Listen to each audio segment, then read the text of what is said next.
listener production. Hello, welcome to this episode of The Briefing. I'm Sacha Barbour Gatt. There's a good chance you've never heard of the International Asteroid Warning Network, or IAWN, but it could one day save your life. The body, which is backed by the UN, has just been called into action as a potentially city-destroying asteroid charts a path with Earth.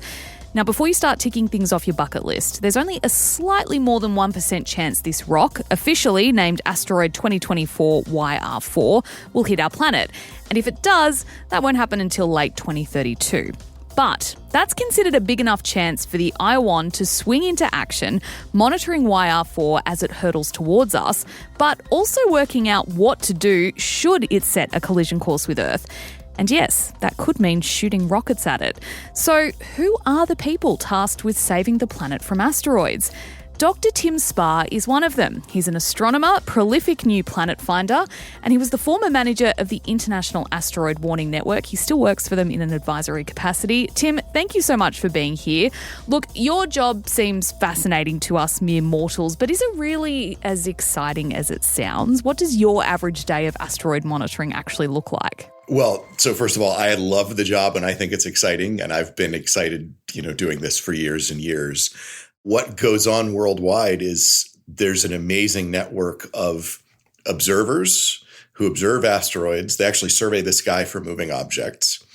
They submit that data to a place called the Minor Planet Center, where it is processed to find out which objects are new. And anything that might be a new near-Earth asteroid is posted on a webpage so other people in the world can observe it. So it is operating, this network operates 100% of the time through holidays and everything. And to me, it's shockingly efficient. It just rolls and rolls. So for people who work at IAWN or a similar body like you've kind of just described, is it their full-time job? And is there like a big team that's sitting behind the desk at this body, like keeping an eye on the planet to make sure we're safe? Or is it a little bit more nuanced than that? It's nuanced, but it is also a ton of full-time people. And what is, for me, the most interesting about it is that IAWN itself is simply a conglomeration of people that were doing this work individually.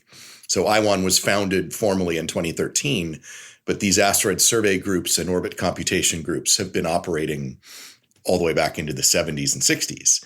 And so once we got enough technology to where we could be surveying the sky routinely every night, it became necessary to sort of formalize this. And it took a little while to get everything, to get the group organized. But the truth is, there are, in the United States, I would guess there's 50 or 100 people working full-time on this daily. Okay, so you're saying this sort of monitoring's been happening for quite a while now, at least since the 70s. Is this the first time an NEO or a near-Earth object has really captured the attention of international space bodies where they've kind of put out this warning to say we are actively monitoring this? Yes, and I will go in reverse on this, in that this is the first time IAWN has issued an alert for an object where the size was over our size threshold, which is about 10 meters, and the impact probability was over 1%. So what does that mean? Really, colloquially, 1% is important enough to pay attention to,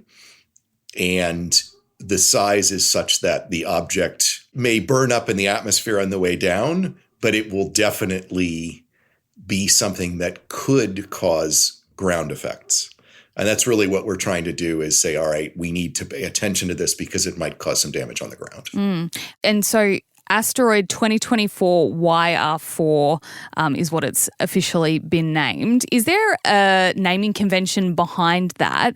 And why did this one specifically catch IAWN's attention? In our world, we even discriminate between designation and name. This is a designation. 2024 YR4 is simply a designation that tells you the object was discovered in the last half of December in 2024. That's what the Y means. So the first asteroid discovered in 2024 would have been 2024 AA. And so it's a weird code that was developed in about 1920, I think. And also, we've gone through the alphabet 4 times in the second half of December. That's what the subscript 4 means. So there's a lot of asteroids being discovered. That's the thing I always like to tell people. It's like, oh, we just find tons of stuff every day. Names are what happen when the orbit is really well done. Then the discoverer gets to pick a name, and we name them after family members or famous people or famous novels or cool spots on the ground. Take your pick. This object was it got to the level of IAWN's interest because the impact probability in 2032 rose over 1%, and that just doesn't happen very often. Okay, so what does the body do now that this asteroid has been clocked and it could hit Earth? So we know the first phase was kind of this, I don't want to say alert because I feel like alert sounds more urgent, but, the information was put out to the world and we were told, hey, there's this asteroid. The chances of it colliding with Earth are 1.3%. It's about this big. We're keeping an eye on it. Everyone just kind of stand by, but don't be alarmed. But you guys have work that continues now. What does that look like and how long will that work go on for? That's such an excellent question because it's not like we have a defined answer. 1% is just 1%. And the information sheet also says that means it's a 99% chance it doesn't hit the Earth in 2032. So we always like to have that out there. What goes on is sort of a multitude of things. Every night the object is observable, someone around the world will observe it, and they make positional measurements we call astrometry. But it's basically like a latitude and longitude system on the sky. And they record those positions and send them to the Minor Planet Center. And then those are verified that they're the proper observations of that object and distributed to the world. Once those observations are freely available to the world, then there are people who actually compute the orbit, every single new observation that comes in, and they check the impact probability. This is already, you can see the team of people. There's the Minor Planet Center, which does the orbits, the first level orbits. There's the observers around the world, and this could include anyone. We have amateur astronomers in Australia that are observing the object. This is just, the whole world can do part of this work. The orbit computation centers that do the real high precision impact calculations, there are a couple in Europe and there's one in the United States at the Jet Propulsion Laboratory. And there's also a few amateur orbit computers who just do it on their own. And so that is the backbone of this is those three groups, the orbit computers, the observers, and the Minor Planet Center. And they're just spun up 100% of the time. What's the saying among the British that it's always 5 o'clock somewhere, right? You can have a drink, right? In the world, it's always dark somewhere, so somebody's observing asteroids. Let's say that probability increases. The chances of it hitting Earth go up, the concern increases. What happens then? Are we told about that? Are we going to be kept across the path of this asteroid for as long as it's possibly going to hit Earth? And if it is on a collision course with Earth and it becomes almost definite that it's going to hit, what does that look like? What is the protocol to tell the world, hey guys, we've got to prepare for this? Again, these are great questions. And some of this, I don't know that we've worked it all out as a society, exactly how to do this. Now, one of the things I've loved about this field, honestly, the entire time I've been in it, is that it's impossible to sequester information. And so we can't make the object unobservable. And so people will observe it, and that data just goes freely into the pipeline every day. In fact, the operating protocols in Minor Planet Center, the data must be released within 24 hours of receipt. That is how the place works. And so observations come in, they flow out to the community. We have orbit computation centers all around the world. They will figure out what's going on. And so where IAWN and the United Nations comes in is if that impact probability continues to rise, there is what we call a sister group to the International Asteroid Warning Network. It's the Space Mission Planning Advisory Group. And if it becomes necessary to deflect the object, they will become active, the Space Mission Planning Advisory Group. And the Space Mission Planning Advisory Group will put their heads together and come up with a deflection mission if necessary. Okay, so Hollywood would have us believe that is, battle stations. We put a rocket together that we fire at the asteroid and it knocks it off the path of its collision course with Earth. Is that a fair assessment? Has Hollywood actually got it right? Not exactly. It's close in some ways. So I would say that what we learned from the DART mission, right, where we actually launched a spacecraft that had basically just a big ball of copper that it put in the path of an asteroid to deflect it. And we measured the deflection. The DART mission was the test for how this would work. And, a couple of keys to that, we definitely don't want to use nuclear weapons. And, of course, the UN would really frown on that in space. We're not allowed to do that. And you don't want to fragment the object. You want to just nudge it. And this is, I think, probably the best way to think of it is you're playing pool or billiards and you want to just glance the object. And it's sort of like if you had the pool ball is rolling around the table for a year. And you just want to knock it just a little bit so that it doesn't go in a year where you think it's going. So this doesn't require huge forces in a lot of cases. It just requires a nudge. Now, if you wait too late, then you need larger forces. And so this is one reason the whole goal behind all of the worldwide surveys is to find asteroids 50 or 100 years before they'll hit, because the deflection is easier. And I won't even begin to talk about how difficult a mission is to plan or how they would do it, because it's just literally out of my expertise and I would mess it up. This asteroid, YR4, is, from what I've seen it been described as, it's nowhere near big enough to even think about wiping out humanity, but they have called it city-destroying, I believe. How big does an asteroid actually have to be a threat to human life across the entire globe? To be a threat across the whole globe, you need an object that is multiple kilometers in diameter. And the initial sort of interest in this problem from the United States Congress in the early 1990s was to direct us to find everything that we thought would wipe out humanity. And so that amounted to things sort of a kilometer in diameter or larger. And that survey was completed in 2011. We confirmed we had found all of those, or most of them. And I will say this, it's impossible to know you found everything because you don't know what the population is to begin with, right? So you're just estimating. You're like, well, we haven't found anything like that for a decade, so it's probably done. Yes, so at a kilometer in diameter is the kind of thing that could wipe out civilization. We found those, and our next goal is to find things down to sort of 100 meters to 140 meters in diameter. What would that look like? So I don't want to make this a depressing chat, but let's say one of those big humanity-destroying asteroids does hit the Earth. Let's say it hits in, let's say Antarctica. I don't want to, poor penguins, but let's not say anywhere with humans. Let's say Antarctica. What then happens because obviously if it hits one place, it's not, landing on all of humanity. So what is the follow-on from an asteroid that big hitting the Earth?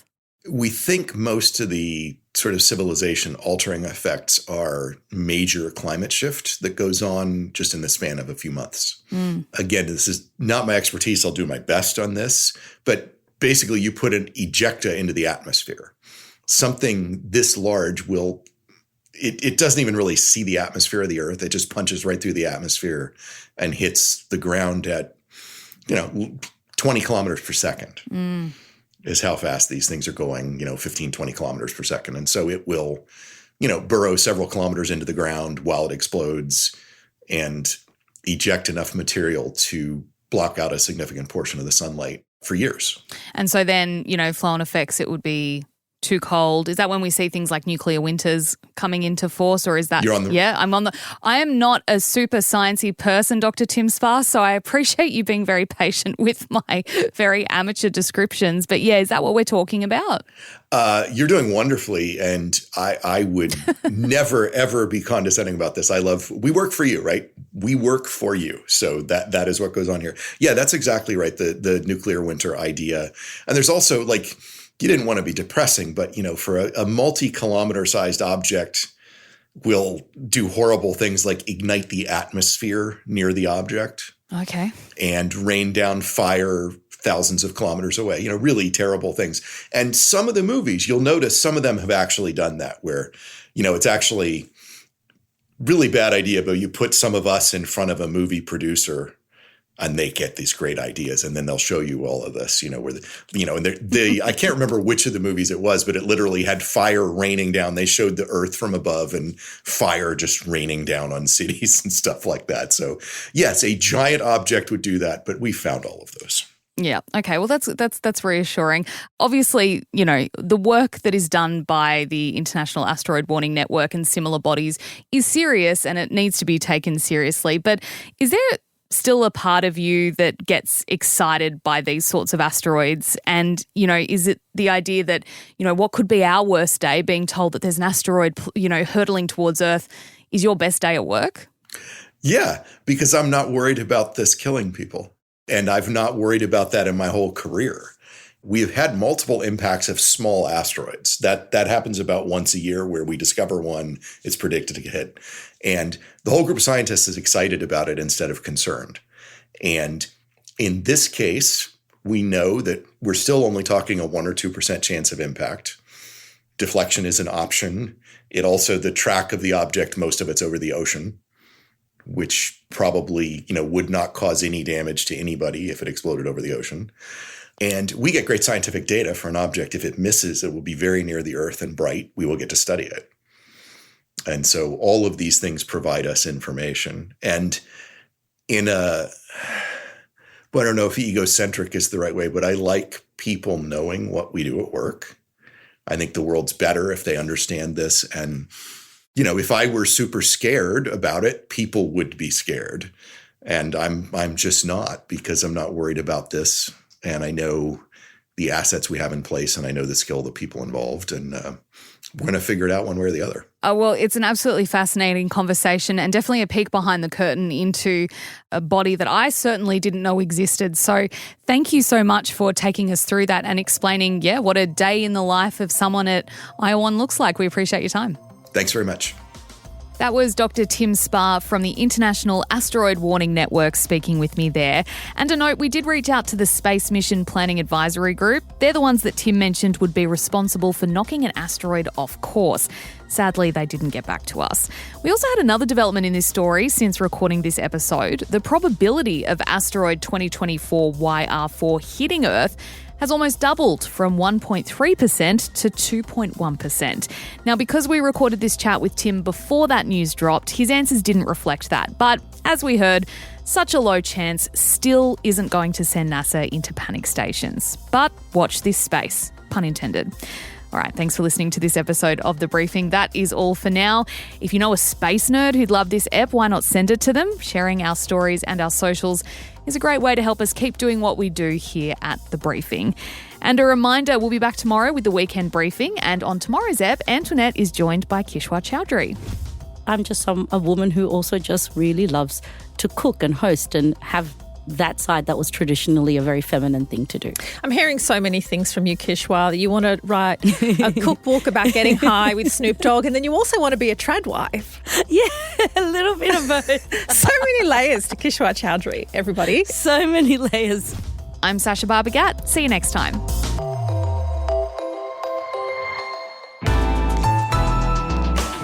Listener.